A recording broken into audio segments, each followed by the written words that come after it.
23 ans de mariage et je pensais connaître par cœur chaque tic de Nathalie, la façon dont elle faisait tourner son alliance quand elle mentait, comment elle surarticulait quand elle était nerveuse, la nuance exacte de son faux sourire quand elle voulait obtenir quelque chose, mais là.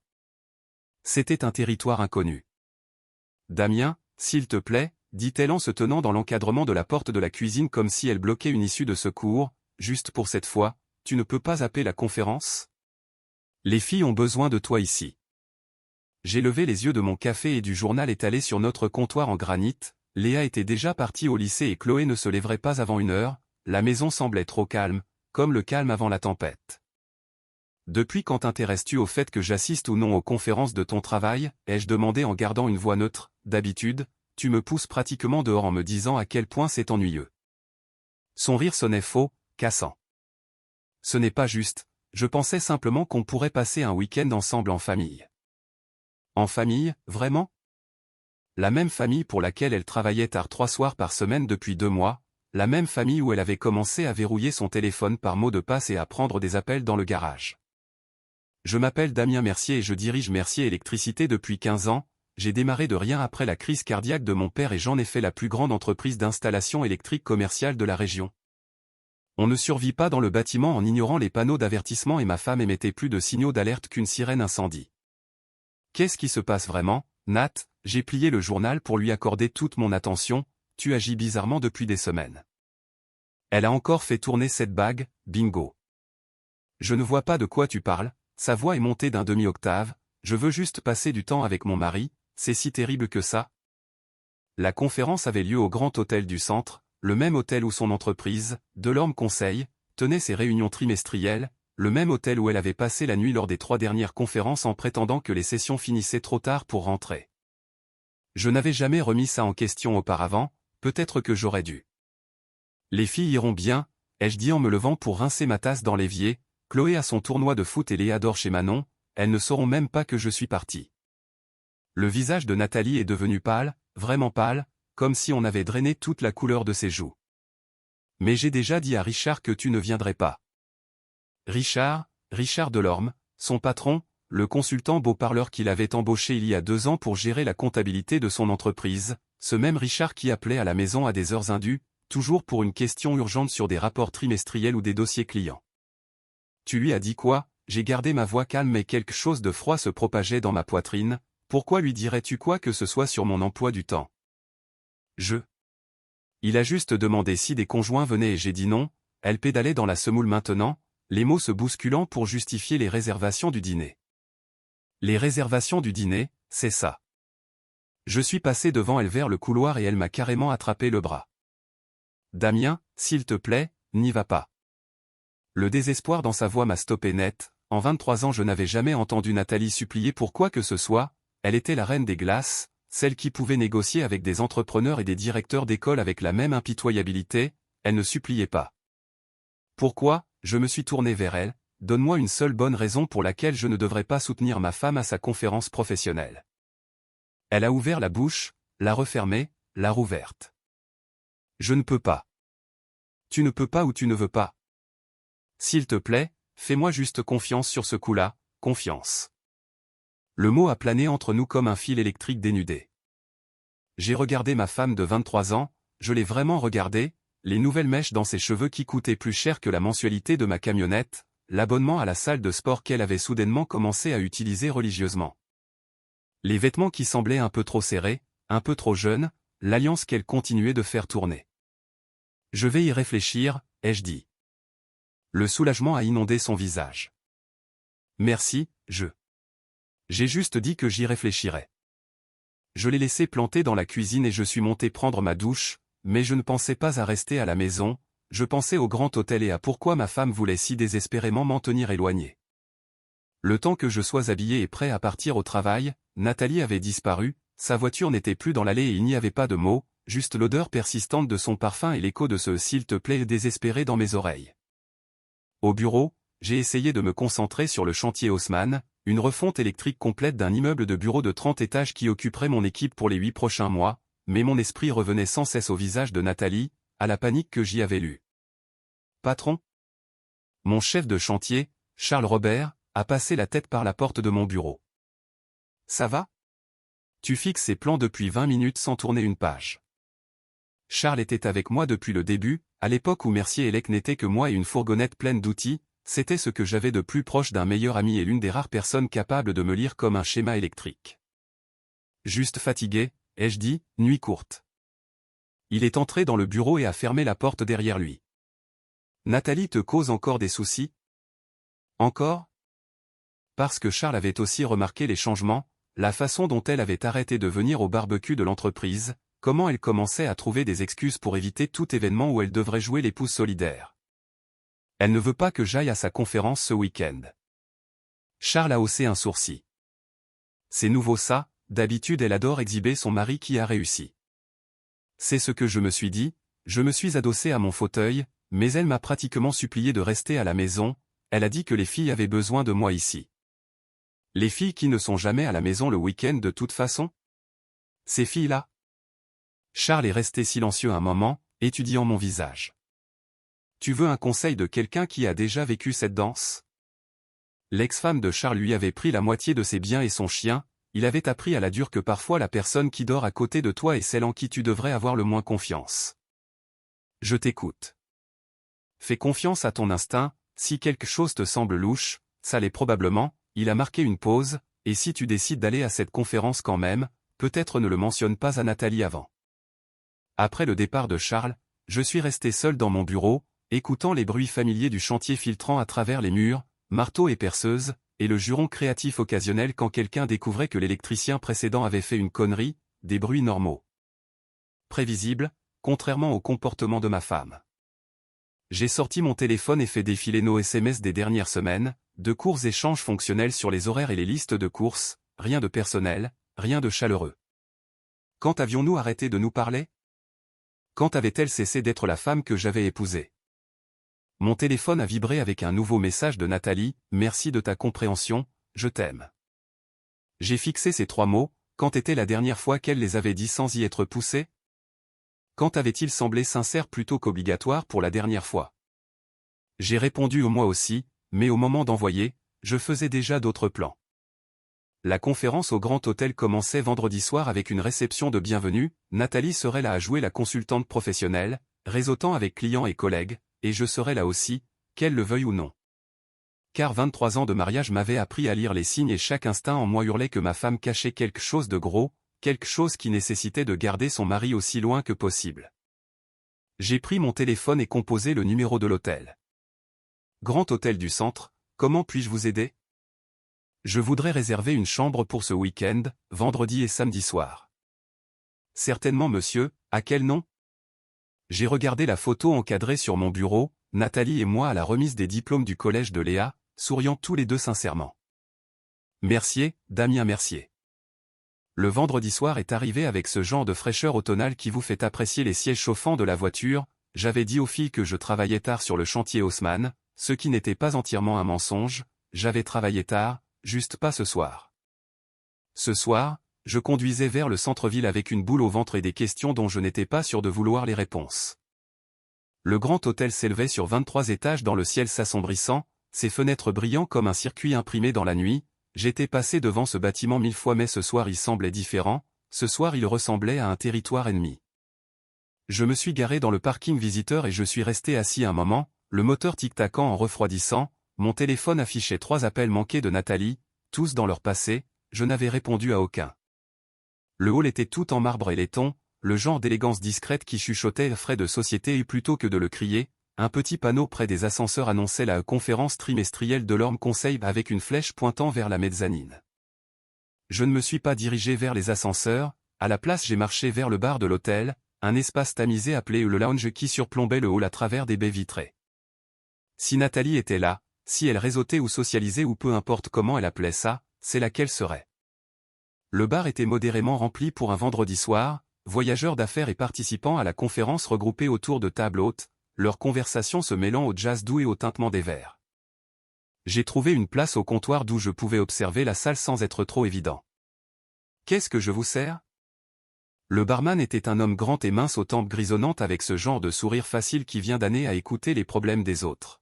« Whisky, sec, ce que vous avez de bon. » Il a versé 2 doigts d'un liquide ambré et l'a fait glisser sur le bar. Conférence? Quelque chose comme ça. J'étais à la moitié de ma première gorgée quand je l'ai vue. Nathalie était assise à une table dans un coin et elle n'était pas seule, Richard Delorme était là, bien sûr, je l'ai reconnu de la fête de Noël de l'entreprise l'année dernière, grand, cheveux argentés. Le genre d'homme qui portait des costumes coûteux comme s'il s'agissait de vêtements décontractés. Mais ce n'était pas Richard qui a fait se resserrer ma prise sur le verre de whisky, c'était la façon dont ma femme était assise sur ses genoux, pas à côté de lui, pas près de lui, sur lui, comme s'ils étaient des adolescents à une boum plutôt que des professionnels à une conférence d'affaires. Son bras était drapé autour de ses épaules, son visage penché vers son oreille alors qu'elle chuchotait quelque chose qui le fit rire, le son de ce rire traversa le bruit du bar comme une lame. J'ai posé mon verre soigneusement, surpris que mes mains ne tremblent pas, 23 ans de mariage et j'avais imaginé ce moment d'une douzaine de façons différentes, crier, lancer des coups de poing, faire une scène qui finirait sur les réseaux sociaux, au lieu de cela je me sentais étrangement calme. Comme un électricien qui avait enfin trouvé le court-circuit dans un système complexe. Le mystère était résolu, le problème identifié, maintenant venait le travail de réparation. J'ai pris mon whisky et j'ai marché vers leur table. Nathalie m'a vu la première, son visage est passé par une série d'expressions, confusion, reconnaissance et finalement quelque chose qui aurait pu être de la terreur. Elle a dégringolé des genoux de Richard si vite qu'elle a failli renverser son verre. Damien. Sa voix était à peine un murmure. Qu'est-ce que tu fais là? J'ai tiré la chaise vide en face d'eux et je me suis assis, posant mon whisky sur la table avec un soin délibéré. Je soutiens ma femme à sa conférence de travail, ai-je dit, c'est pas ce que font les maris. Richard s'était figé comme un cerf qui vient de sentir un prédateur, de près il était plus vieux que je ne le pensais, milieu de la cinquantaine avec ce genre de bronzage qui vient des terrains de golf et des résidences secondaires. Damien, c'est ça? Il a tendu la main avec une fluidité exercée. Richard Delorme, j'ai tellement entendu parler de vous. J'ai regardé sa main mais ne l'ai pas prise. Je suis sûr que oui. Le silence s'étira entre nous, Nathalie fixait la table comme si elle pouvait disparaître dans les veines du bois. Le sourire de Richard commençait à paraître crispé. Eh bien, dit-il en s'éclaircissant la gorge, c'est gênant. Ah bon? J'ai pris une autre gorgée de whisky. Je ne trouve pas ça gênant du tout, je trouve ça clarifiant. Damien, s'il te plaît, Nathalie a finalement levé les yeux, laisse-moi t'expliquer. Expliquer quoi? Comment tu as travaillé tard 3 soirs par semaine? Comment tu as commencé à mettre un mot de passe sur ton téléphone? Comment tu m'as supplié de ne pas venir ce soir? Richard regardait entre nous comme s'il assistait à un match de tennis. Peut-être que je devrais. Restez exactement où vous êtes, ai-je dit sans le regarder, nous sommes tous des adultes ici, on peut avoir une conversation d'adultes. J'ai fouillé dans la poche de ma veste et sorti une enveloppe Kraft, je l'ai posée sur la table à côté de mon whisky. Une chose intéressante quand on dirige une entreprise, ai-je dit sur un ton de conversation, on apprend à repérer les irrégularités financières, les dépenses inexpliquées, l'argent qui va là où il ne devrait pas aller. Le visage de Richard était passé du bronzé au pâle. De quoi parlez-vous? Reçu d'hôtel facturé à Delorme Conseil, dîner pour 2 dans des restaurants où je n'ai jamais mis les pieds, week-end dans des endroits où ma femme prétendait visiter sa sœur. J'ai tapoté l'enveloppe. Tout est là. Date, montant, relevé de carte de crédit. La main de Nathalie a volé à sa bouche. Comment as-tu? Les comptes bancaires joints sont des choses merveilleuses, ai-je dit, surtout quand ton mari gère les finances de la famille et remarque quand de grosses sommes commencent à disparaître. J'ai ouvert l'enveloppe et étalé plusieurs papiers sur la table, factures d'hôtel, reçus de restaurants, débits de boutiques de lingerie et de bijouterie dont je n'avais jamais vu les achats. 2 ans, ai-je dit en regardant Richard droit dans les yeux, 2 ans à facturer votre liaison à votre entreprise, c'est du détournement de fonds Richard, c'est de l'abus de biens sociaux, c'est le genre de choses qui ruinent des carrières et finit dans les journaux. La couleur avait complètement quitté le visage de Richard, il fixait les papiers comme s'ils étaient des preuves dans un procès, ce qui d'une certaine manière était le cas. Maintenant, ai-je continué, je vais vous donner le choix à tous les deux. Richard, vous pouvez démissionner de votre entreprise et disparaître de nos vies. Nathalie, tu peux faire tes valises et trouver un autre endroit où vivre, on gérera le divorce tranquillement et ces papiers restent entre nous. Et si on refuse? La voix de Richard était rauque. J'ai souri, ce n'était pas un sourire gentil. Alors lundi matin, j'envoie des copies de tout à votre conseil d'administration, à vos clients et à tous les journalistes économiques de la ville, je les envoie aussi à mon avocat qui est très doué pour transformer des irrégularités financières en poursuites pénales. Le silence qui a suivi n'a été brisé que par le jazz doux et le murmure lointain des autres conversations, des gens normaux prenant des verres normaux un vendredi soir, heureusement inconscients du petit drame qui se jouait dans le coin. Richard s'est levé brusquement. J'ai besoin d'air. Il est parti sans se retourner, nous laissant Nathalie et moi seuls à la table. 23 ans, ai-je dit doucement, est-ce que quelque chose était vrai? Des larmes coulaient sur ses joues mais je ne ressentais rien, pas de sympathie, pas de colère, juste un calme vide étrange. Je n'ai jamais voulu que ça arrive, a-t-elle chuchoté. Mais c'est arrivé, pendant 2 ans c'est arrivé. J'ai rassemblé les papiers et les ai glissés dans l'enveloppe. Les filles restent avec moi, la maison reste avec moi, tu auras ce que les avocats diront que tu auras, ce qui ne sera pas grand-chose vu les circonstances. Je me suis levé et j'ai jeté un billet de 20 sur la table pour mon whisky. Damien, attends, s'il te plaît, on ne peut pas en parler? J'ai regardé ma femme de 23 ans, la femme avec qui j'avais construit une vie, la mère de mes enfants, la personne en qui j'avais confiance plus que quiconque au monde. On vient de le faire. Je suis parti sans me retourner. Au bar, le grand barman séchait des verres avec une efficacité rodée, il a levé les yeux à mon approche. Un autre whisky, demanda-t-il. En fait, ai-je dit, mettez-moi un double, je célèbre quelque chose. Ah, quelle est l'occasion? J'ai jeté un coup d'œil vers la table du coin où Nathalie était assise seule avec ses larmes et ses choix. La fin d'un très long problème électrique, ai-je dit, il s'avère que la solution était plus simple que je ne le pensais. Le barman a versé le whisky et l'a fait glisser sur le bar. C'est pour la maison, dit-il doucement, on dirait que vous en aviez besoin. J'ai levé le verre en un petit toast. Au disjoncteur, ai-je dit, parfois le système doit s'éteindre avant qu'on puisse réparer ce qui ne va pas. Le whisky a brûlé en descendant mais c'était une brûlure propre, comme cautériser une plaie, comme recommencer à zéro. Le samedi matin est arrivé avec ce genre de clarté qui vient après le passage d'une tempête, je me suis réveillé dans mon propre lit, dans ma propre maison et pour la première fois depuis des mois tout avait du sens. Nathalie n'était pas rentrée, j'avais entendu sa voiture dans l'allée vers minuit, puis le bruit de la porte du garage s'ouvrir et se fermer, mais elle avait pris des valises, elle n'était pas restée. Le mot sur le comptoir de la cuisine le confirmait, je suis chez ma sœur, il faut qu'on parle. Nous avions déjà parlé, la conversation était terminée. J'ai fait du café et je me suis assis à la table de la cuisine avec mon téléphone, faisant défiler les contacts jusqu'à trouver le numéro dont j'avais besoin, cabinet Bertrand. Ici Patricia. Patricia, c'est Damien Mercier, est-ce que Thomas est disponible? J'ai besoin de discuter d'un divorce. Thomas Bertrand s'était occupé du juridique quand j'avais monté Mercier & Lec, il était minutieux, impitoyable quand c'était nécessaire et assez cher pour que ses clients obtiennent généralement ce qu'ils voulaient. Je vous le passe tout de suite monsieur Mercier. Damien. La voix de Thomas était nette, professionnelle. Qu'est-ce que je peux faire pour toi? Ma femme a une liaison, j'ai des documents prouvant des irrégularités financières, possiblement des détournements de fonds, je veux qu'elle quitte la maison et reste loin de mon entreprise, et je veux la garde exclusive de mes filles. Une pause. Combien de documents? 2 ans d'archives, reçus d'hôtel, factures de restaurant, débits inexpliqués, tout facturé au compte de l'entreprise de son amant. Apporte tout à mon bureau lundi matin, 9h pile, et Damien, ne discute de ça avec personne d'autre jusqu'à ce qu'on se parle, pas ta femme, pas sa famille, pas tes potes de bar. Compris. Après avoir raccroché, je suis resté assis dans la cuisine silencieuse et j'ai essayé de comprendre ce que je ressentais, de la colère certainement, de la trahison, mais sous ces émotions il y avait autre chose, quelque chose qui ressemblait presque à du soulagement. L'ignorance avait été pire que le savoir, les questions, les soupçons, le fait de constamment remettre en doute mes propres instincts, au moins maintenant j'avais des faits avec lesquels je pouvais travailler. Mon téléphone a vibré, SMS de Léa, maman dit que vous avez des problèmes, c'est vrai? J'ai fixé le message un long moment, 17 ans, ma fille est née, intelligente, perspicace, probablement pas entièrement surprise par ce développement, les enfants remarquent des choses que les adultes pensent cachées.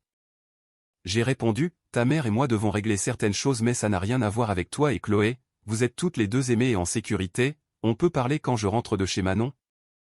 Bien sûr. Le message suivant était de Chloé, ma fille de 15 ans, maman pleure, qu'est-ce que tu as fait? Qu'est-ce que j'ai fait? Comme si surprendre ma femme en plein adultère était d'une certaine manière ma faute. Rien dont tu aies besoin de t'inquiéter, à ce soir. J'ai passé le reste du samedi à nettoyer la maison et à réfléchir, pas broyer du noir, réfléchir, il y a une différence, broyer du noir est émotionnel et improductif, réfléchir est stratégique. Quand les filles sont rentrées dimanche soir, j'avais un plan. Papa. Léa est apparue dans l'embrasure de la cuisine, clé de voiture encore en main. Il faut qu'on parle. Je sais, assieds-toi. Elle a pris la chaise en face de moi, la même chaise où Nathalie s'était assise 2 jours plus tôt en tortillant son alliance et en me mentant au visage, mais l'expression de Léa était ouverte, inquiète, pas de tromperie là. Maman nous a dit que tu l'as accusée de te tromper. Je ne l'ai pas accusée, je l'ai prise sur le fait. Le visage de Léa s'est figé. Prise sur le fait? Comment? J'ai sorti mon téléphone et je lui ai montré l'une des photos que j'avais prises au bar de l'hôtel, Nathalie sur les genoux de Richard, sa main sur sa taille, tous les deux ressemblant à tout sauf à des collègues de travail. Oh. La voix de Léa était petite. Oh papa, je suis désolé que tu aies à savoir ça mais je ne te mentirai pas et je ne laisserai pas ta mère réécrire l'histoire pour faire de moi le méchant. Chloé est apparue dans l'embrasure, attirée par le ton sérieux de notre conversation. À 15 ans, elle était encore assez jeune pour croire aux contes de fées, mais assez vieille pour reconnaître quand ils prenaient fin. C'est vrai, demanda-t-elle, à propos de maman. Je lui ai montré la photo aussi, j'ai regardé son visage se décomposer puis se durcir. Depuis combien de temps, demanda Léa. 2 ans, d'après ce que je peux dire. 2 ans, la voix de Chloé était plate, elle nous ment depuis 2 ans, elle nous ment à tous. Nous sommes restés assis en silence un moment, 3 personnes assimilant la fin de la seule structure familiale qu'elles aient jamais connue. Qu'est-ce qui se passe maintenant, demanda Léa. Maintenant, on trouve comment avancer. Votre mère va probablement essayer de vous monter contre moi, de faire en sorte que tout soit de ma faute d'une manière ou d'une autre, c'est ce que font les gens quand ils sont pris en train de faire quelque chose de mal. Ils blâment tout le monde sauf eux-mêmes. On n'est pas stupide, papa, la voix de Chloé était tranchante de colère, on sait qui est le coupable. Je sais que vous n'êtes pas stupide, mais c'est quand même votre mère et malgré tout, je ne veux pas que vous la détestiez. La haine est corrosive, elle vous ronge de l'intérieur. Alors qu'est-ce qu'on doit ressentir, demanda Léa. De la déception, de la tristesse, de la colère si vous en avez besoin, mais ne laissez pas ça vous consumer, ne laissez pas ces choix définir vos vies. Mon téléphone a sonné, le numéro de Nathalie. Ne réponds pas, dit rapidement Chloé. Je suis obligé, nous partageons votre garde, du moins pour l'instant. J'ai répondu à la 4e sonnerie. Qu'est-ce que tu veux, Nathalie? Je veux parler à mes filles. Elles sont juste là, elles peuvent entendre. En privé?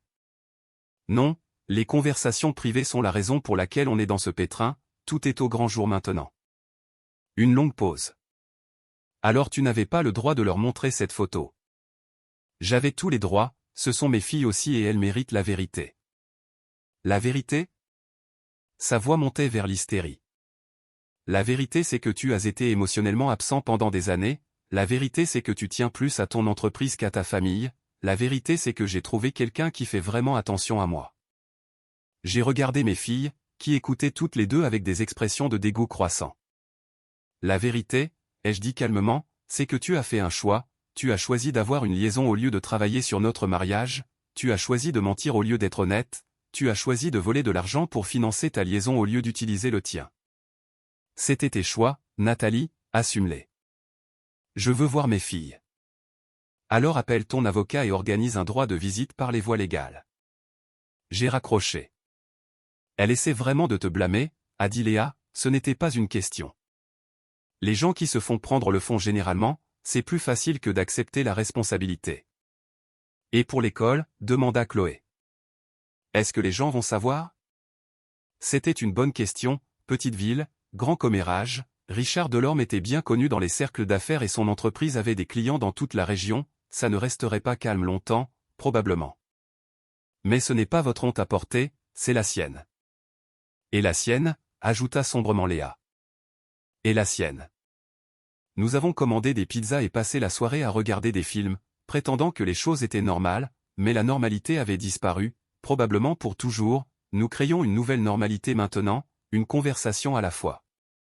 Plus tard, après que les filles soient allées se coucher, je me suis assis dans mon bureau à la maison et j'ai étalé tous les documents financiers que j'avais rassemblés, 2 ans de preuves, méticuleusement organisés et documentés. Thomas Bertrand allait s'en donner à cœur joie avec ça. Mais plus que ça, j'allais m'assurer que Richard Delorme comprenne exactement ce qu'il en coûtait de briser la famille d'un autre homme. La communauté des affaires dans cette ville était plus petite que les gens ne le réalisaient, les réputations comptaient, les contrats dépendaient de la confiance et de la fiabilité. Richard venait de perdre les deux. J'ai ouvert mon ordinateur portable et commencé à taper des emails à des clients, à des collègues, à quiconque pourrait être intéressé de savoir que Delorme Conseil avait de sérieux problèmes éthiques. Je n'ai pas mentionné la liaison directement, je n'avais pas à le faire, les irrégularités financières parlaient d'elles-mêmes. À minuit, j'avais envoyé 12 messages soigneusement formulés à 12 personnes très influentes. Au matin, le téléphone de Richard Delorme n'arrêterait pas de sonner, et ce n'était que le début. Le lundi matin a apporté les premières conséquences réelles, j'étais à mon bureau dès 7 heures pour revoir les spécifications du chantier Haussmann quand Charles a frappé à ma porte. « Tu as vu les nouvelles ?» Il tenait son téléphone, souriant comme s'il venait de gagner au loto. « Quelles nouvelles ?» Il m'a tendu le téléphone, le site web du journal économique local était ouvert sur un article intitulé « Delorme Conseil sous enquête pour irrégularité financière ». J'ai lu rapidement, dénonciations anonymes, notes de frais douteuses, clients exprimant des inquiétudes sur les pratiques de facturation, l'ouverture d'une enquête par la répression des fraudes. Waouh, ai-je dit en rendant le téléphone, c'est regrettable. Le sourire de Charles s'est élargi. Regrettable, hein?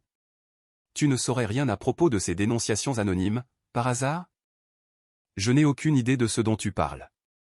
Mouais.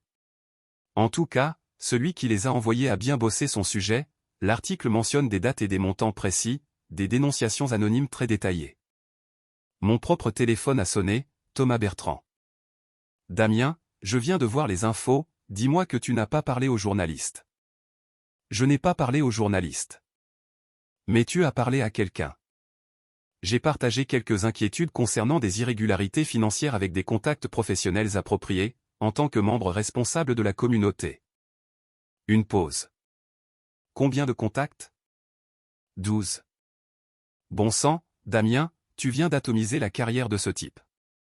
Il a atomisé sa propre carrière quand il a décidé de détourner de l'argent pour financer une liaison avec ma femme. C'est pas faux, apporte ces documents à mon bureau, maintenant, on doit agir vite sur le dépôt de la demande de divorce. 1 heure plus tard, j'étais assis en face du bureau de Thomas pendant qu'il examinait les preuves que j'avais compilées. C'est complet, a-t-il dit finalement, presque obsessivement complet. Je suis ingénieur, j'aime la documentation.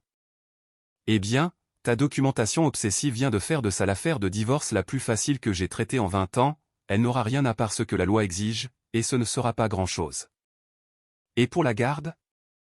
Garde exclusive, sans aucun doute, pas avec ses preuves de fraude financière et de turpitude morale.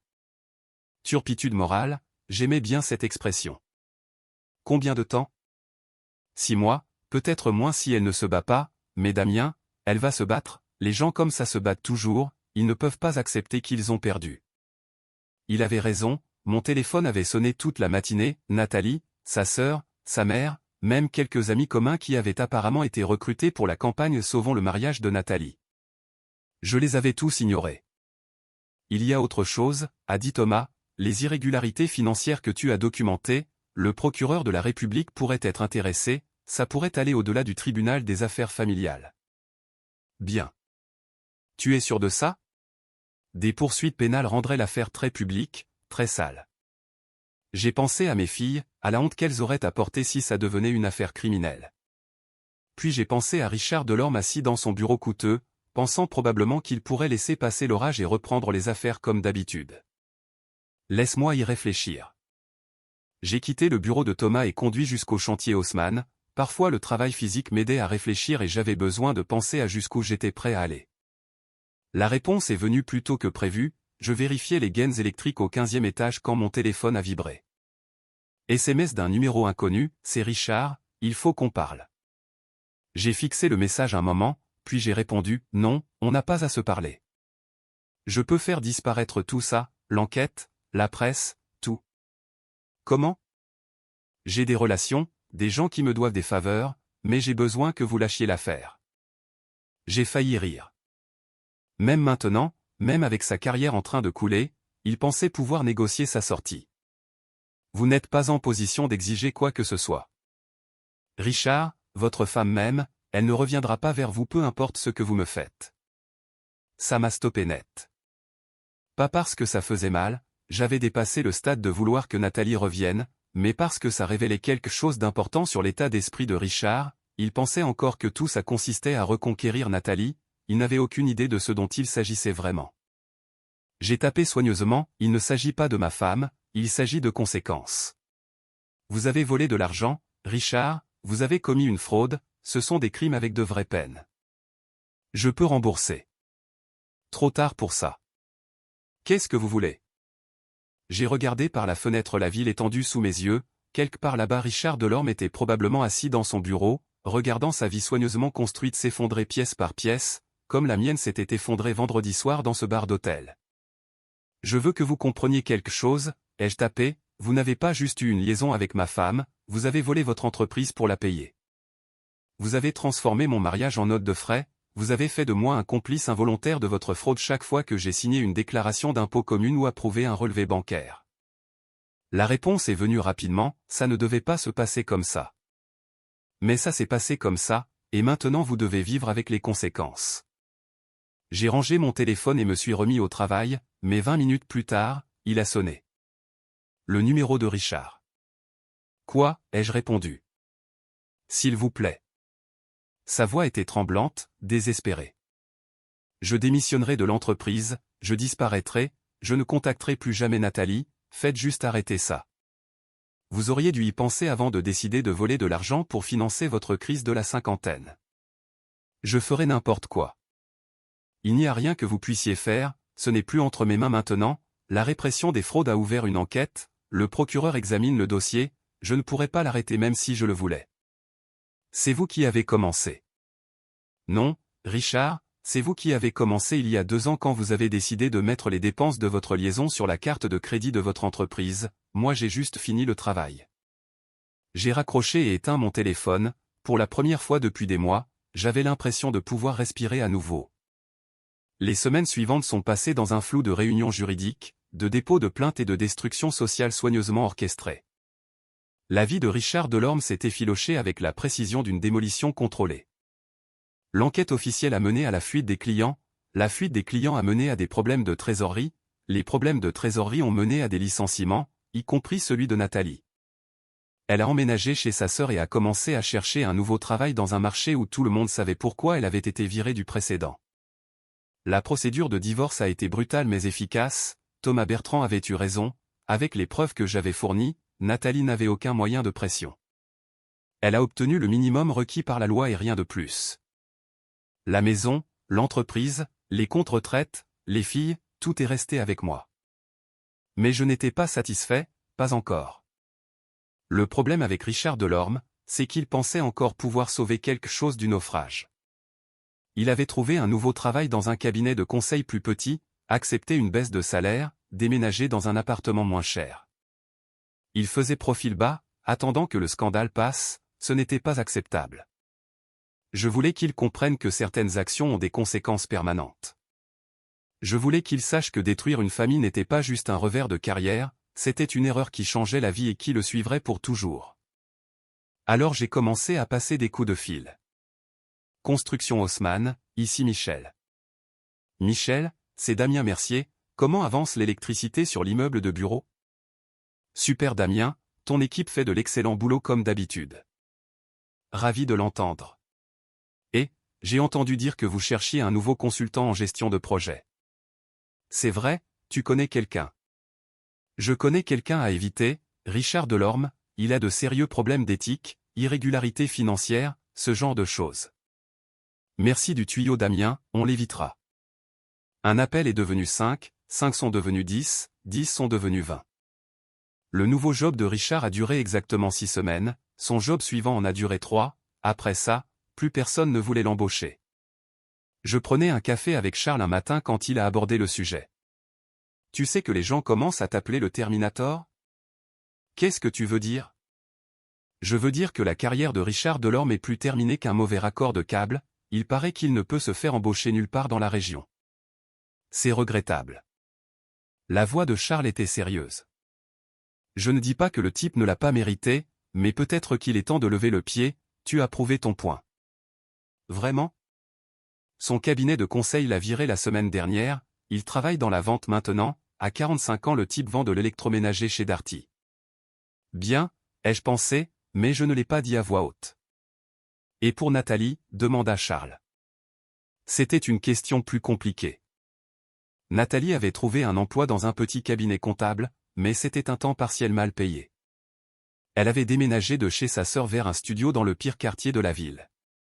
Les filles lui rendaient visite un week-end sur deux comme l'exigeait l'accord de garde, mais elle revenait toujours avec des histoires sur son appartement exigu, son stress financier constant, son amertume sur la façon injuste dont elle était traitée. Elle a fait ses choix, ai-je dit, toi aussi, la question est de savoir si tu fais les bons maintenant. Ce soir-là, je me suis assis dans mon bureau et j'ai vraiment regardé ce que j'avais accompli. La carrière de Richard Delorme était détruite, Nathalie luttait pour joindre les deux bouts, leur liaison leur avait tout coûté. Mission accomplie. Alors pourquoi je ne me sentais pas satisfait? Mon téléphone a sonné, le numéro de Léa. Papa, tu peux venir me chercher? Je croyais que tu restais chez ta mère ce soir. C'était prévu, mais elle. Elle ne va pas bien papa, elle a bu et elle continue de parler de comment tu as gâché sa vie, ça devient bizarre. J'étais dans la voiture 5 minutes plus tard. La résidence de Nathalie était un ensemble d'immeubles délabrés dans un quartier où je ne voudrais pas que mes filles marchent seules la nuit. J'ai trouvé Léa qui attendait dans le hall, son sac à la main. Où est ta sœur? Elle est partie il y a 1 heure, elle a appelé la mère de Manon pour venir la chercher. Nous sommes rentrés en silence. Mais alors que je bordais Léa dans son lit, elle a posé la question que je redoutais. Papa, est-ce que tu es heureux? Qu'est-ce que tu veux dire?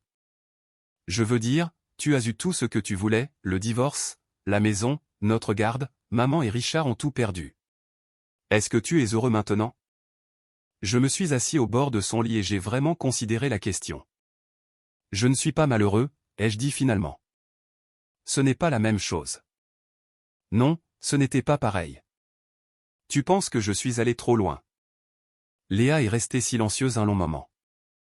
Je pense que tu as été blessé et en colère et que tu voulais qu'ils aient mal aussi, je comprends ça, mais papa, à un moment donné, tu dois arrêter de leur faire du mal et commencer à te guérir toi-même. 17 ans et elle était plus sage que son père. Quand est-ce que tu es devenue si intelligente? J'ai eu un bon prof, il m'a appris que les actions ont des conséquences, mais il m'a aussi appris que la vengeance n'est pas la même chose que la justice. J'ai embrassé son front et éteint la lumière. Mais je n'ai pas dormi cette nuit-là. À la place, je me suis assis dans mon bureau à fixer le téléphone, pensant à Richard Delorme vendant de l'électronique pour payer son loyer, pensant à Nathalie buvant seule dans son studio, amère et brisée. Pensant à mes filles qui avaient regardé leur père détruire systématiquement la vie de leur mère et qui étaient assez vieilles pour comprendre ce que ça signifiait sur l'homme qui les avait élevées. Charles avait raison, j'avais prouvé mon point, la question était de savoir si je l'avais fait au prix de mon âme. 3 mois plus tard, je pensais que c'était fini. Richard avait entièrement disparu, la rumeur disait qu'il avait déménagé dans une autre région, recommencé sous un autre nom. Nathalie avait trouvé un meilleur travail et déménagé dans un appartement décent. Les filles s'adaptaient à notre nouvelle normalité. J'avais recommencé à avoir des rendez-vous, rien de sérieux, juste un café avec une femme nommée Jennifer qui possédait une librairie en ville. Elle était gentille, intelligente et complètement désintéressée par les drames. La vie avançait. Puis Richard est revenu. Je travaillais tard dans mon bureau un jeudi soir quand l'alarme de sécurité s'est déclenchée. Les détecteurs de mouvement dans l'entrepôt principal avaient été activés. J'ai affiché le flux de la caméra de sécurité sur mon ordinateur et je l'ai vu immédiatement. Richard Delorme, plus vieux et plus maigre que dans mes souvenirs, se déplaçant dans l'entrepôt avec une lampe de poche et ce qui ressemblait à un pied de biche. Il essayait de forcer le coffre-fort du bureau. J'aurais pu appeler la police, j'aurais dû appeler la police. Au lieu de ça, j'ai pris mon téléphone et appelé Charles. Richard est là, ai-je dit quand il a répondu, dans l'entrepôt, il essaie de forcer le coffre. Bon sang, tu veux que j'appelle les flics? Pas encore, je veux lui parler d'abord. Damien, c'est une mauvaise idée. Probablement, mais je le fais quand même. J'ai raccroché et traversé la porte connectant mon bureau à l'entrepôt. Richard était agenouillé devant le coffre, luttant avec le pied de biche. Il avait l'air terrible, mal rasé, les yeux cernés, portant des vêtements qui avaient connu des jours meilleurs. C'est électronique, ai-je dit depuis l'embrasure, le pied de biche ne marchera pas. Il s'est retourné, manquant de tomber. Damien. Je pensais que vous étiez rentré. Je travaille tard la plupart des soirs, vous le sauriez si vous aviez pris la peine d'apprendre quoi que ce soit sur moi pendant les 2 ans où vous couchiez avec ma femme. Il s'est levé lentement, le pied de biche toujours à la main. J'ai besoin d'argent. Alors trouvez un travail. Je ne peux pas, personne ne veut m'embaucher, vous vous en êtes assuré. Je me suis assuré que les gens connaissent la vérité sur vous, ce qu'ils ont fait de cette information était leur choix. Vous avez détruit ma vie. Vous avez détruit votre propre vie, j'ai juste documenté le processus. Nous nous tenions face à face dans l'entrepôt, 2 hommes d'âge moyen qui avaient autrefois partagé une femme et ne partageaient plus rien qu'une haine mutuelle. Qu'est-ce qu'il y a dans le coffre, Richard? Qu'est-ce que vous pensez trouver? Du liquide, de la petite caisse, l'argent de la paix, quelque chose. Il n'y a pas de liquide dans le coffre, juste des contrats et des papiers d'assurance, tout le reste est électronique. Son visage s'est décomposé. Je suis fauché Damien, complètement fauché, je n'ai pas mangé depuis 2 jours. Pendant un instant, j'ai presque eu pitié de lui. Presque. Vous auriez dû y penser avant de décider de détourner de l'argent pour financer votre liaison. Ce n'était pas censé être permanent. Les mots ont explosé hors de lui. C'était juste jusqu'à ce que je trouve comment quitter ma femme sans tout perdre dans le divorce, j'allais tout rembourser. Mais vous n'avez pas remboursé, vous l'avez dépensé en chambre d'hôtel et dîner chic et tout ce dont vous aviez besoin pour garder ma femme intéressée. Elle m'aimait. Elle aimait ce que vous pouviez lui acheter, il y a une différence. C'est pas vrai. N'est-ce pas? C'est quand la dernière fois que vous lui avez parlé, Richard? C'est quand la dernière fois qu'elle a répondu à vos appels? Son silence était une réponse suffisante.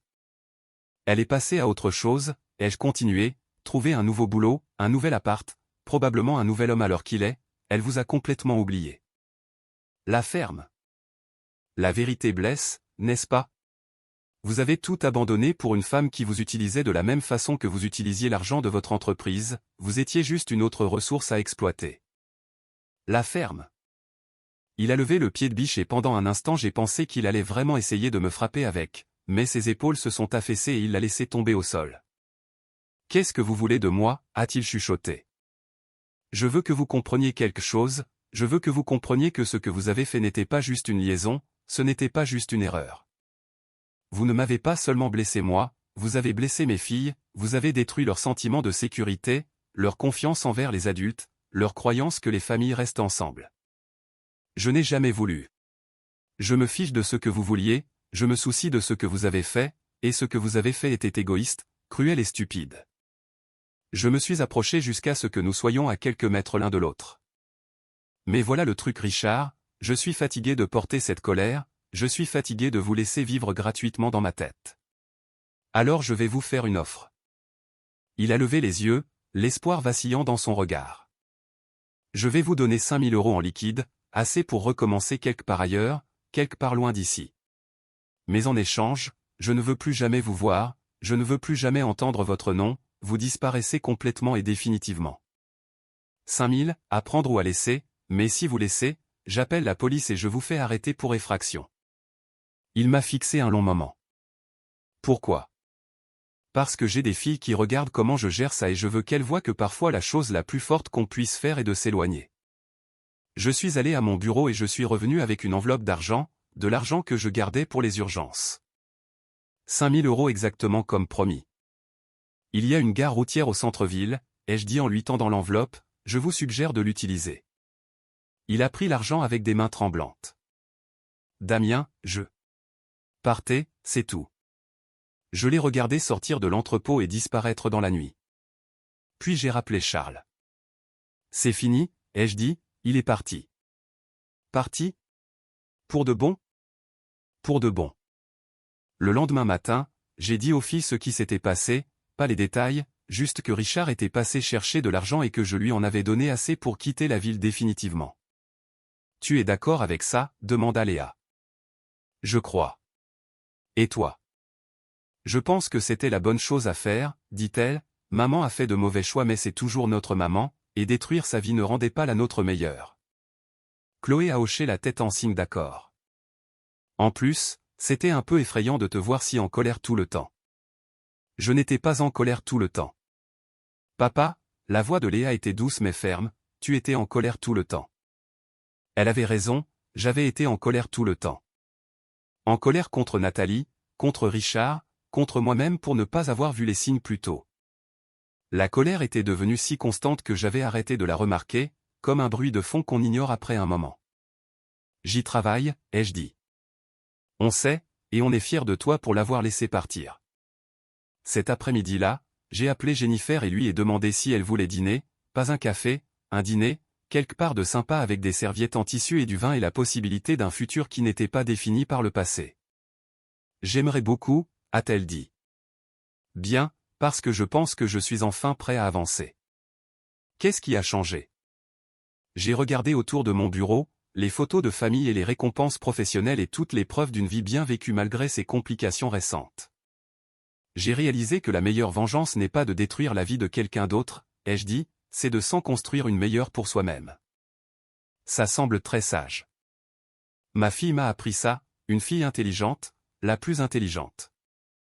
Ce soir-là, alors que je me préparais pour le dîner avec Jennifer, j'ai aperçu mon reflet dans le miroir de la salle de bain.